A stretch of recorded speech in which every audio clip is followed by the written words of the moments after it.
Hello bachcho, let's start this question. So this question says, so that the acceleration of the free fall small g at the surface of earth and gravitation constant g are related by this expression, small g is equal to 4 by 3 pi rho into z into r, where rho is the mean density of the earth and r is the radius of the earth. तो चलिए बच्चों, अब हम इस question को क्या करते हैं, सॉल्व करते हैं। तो देखिए बच्चों, इस क्वेश्चन का जो आपका की कॉन्सेप्ट है, ये क्वेश्चन आपका किस पर बेस्ड है, ये आपका फोर्स ऑफ ग्रेविटी पर बेस्ड है। तो हम लिख सकते हैं इस क्वेश्चन का की कॉन्सेप्ट आपका है फोर्स ऑफ ग्रेविटी। तो चलिए अब हम इस क्वेश्चन को स्टार्ट करते हैं। तो देखिए इसमें क्या है जो, यह आपका क्या है, मान लीजिए आपकी अर्थ की क्या है, सरफेस है, ये आपकी अर्थ की सरफेस है, जिस अर्थ की रेडियस कितने है आपकी आर है।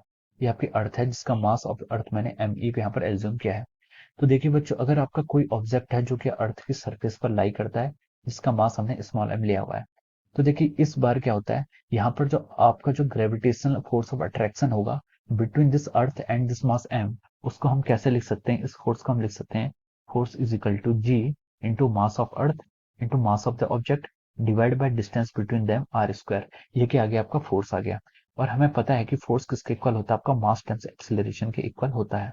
तो देखिए हम यहाँ से m को कैंसिल कर सकते हैं, स्मॉल m से स्मॉल m, और एक्सेलरेशन की जो आपकी वैल्यू यहाँ पर से आएगी, एक्सेलरेशन की वैल्यू हम यहाँ से क्या लिख सकते हैं, g times mass of earth divide by radius of earth. ये आपकी एक्सेलरेशन की वैल्यू आ गई, या फिर हम इसे क्या करते हैं, स्मॉल g से भी डिनोट करते हैं। स्मॉल g मतलब कि आपका एक्सेलरेशन ड्यू टू ग्रेविटी। ये जो एक्सेलरेशन है ये ग्रेविटी के कारण है। ग्रेविटी मतलब यहाँ पर आपका अर्थ और किसी ऑब्जेक्ट के बीच में इंटरेक्शन हो रहा है। तो ये आपकी स्मॉल जी की वैल्यू आ गई। अब उसने हमसे क्वेश्चन बोल रहा है कि हमें जो डेरिवेशन निकालना है, एक्सप्रेशन फाइंड आउट करना है, उसमें आपको डेंसिटी गिवन है और radius of the earth given है।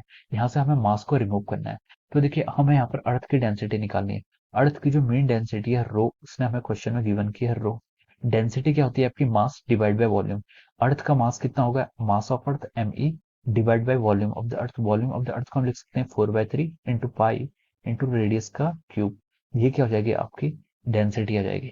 अब हमें क्या करना है, यहाँ पर मास ऑफ अर्थ को रिमूव करना है, क्योंकि जो हमारे पास एक्सप्रेशन हमें प्रूव लाना है उसमें देखिए हमें डेंसिटी रो गिवन है, मास गिवन नहीं है। तो हम यहाँ से मास को क्या करेंगे, रिप्लेस करेंगे। तो देखिए हम इसको लिख सकते हैं यहाँ से, इसको हम देखिए एक बार और सिंप्लीफाइड करें तो यहाँ से इक्वलिटी का साइन लगाएं, तो लिख सकते हैं mass of earth is equal to, ये हो जाएगा आपका 4 पाई r क्यूब, और ये आपका 3 है, ये आपका ऊपर आ जाएगा। तो अब हम यहाँ से लिख सकते हैं, सिंपली लिख सकते हैं, मास ऑफ अर्थ को हम लिख सकते हैं यहाँ से 4 pi r cube into rho, रो की आपकी डेंसिटी या फिर हम मेन डेंसिटी बोलेंगे, डिवाइड बाय 3 टाइम्स, 3 टाइम्स ये डिवाइड बाय 3 आ जाएगा। ये क्या आ गया, आपका मास ऑफ अर्थ आ जाएगा। ठीक है, अब हम इस मास ऑफ अर्थ को जो हमें यहाँ पर मिला है, मान लीजिए आपकी ये क्या है, इस इक्वेशन को हम इक्वेशन 1 कहते हैं, और इस इक्वेशन को आप इक्वेशन 2 बोल दीजिए। अब आप इक्वेशन 2 की वैल्यू इक्वेशन 1 में रिप्लेस करिए मास ऑफ अर्थ से। तो हम लिख सकते हैं g इज इक्वल टू, हम लिख सकते हैं g डिवाइड बाय r का square into mass of earth. Mass of earth को हम ऐसे रिप्लेस करके लिख सकते हैं 4 pi r square rho divide by 3। अब देखिए यहाँ से आपका क्या हो जाएगा, ये सॉरी आपका आर क्यूब है, 4 पाई r क्यूब रो। ठीक है, तो देखिए आर स्क्वायर से आपका आर क्यूब कैंसिल हो जाएगा, तो एक आर बच जाएगा।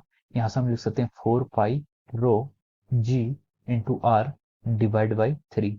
तो ये क्या आ गया, आपका स्मॉल जी की वैल्यू आपके यहाँ से इतनी आ जाएगी। तो देखिए क्वेश्चन में हमें जो एक्सप्रेशन दिया है वो भी यही प्रूव करना है। तो हम लिख सकते हैं कि इट इज हैंस प्रूव्ड।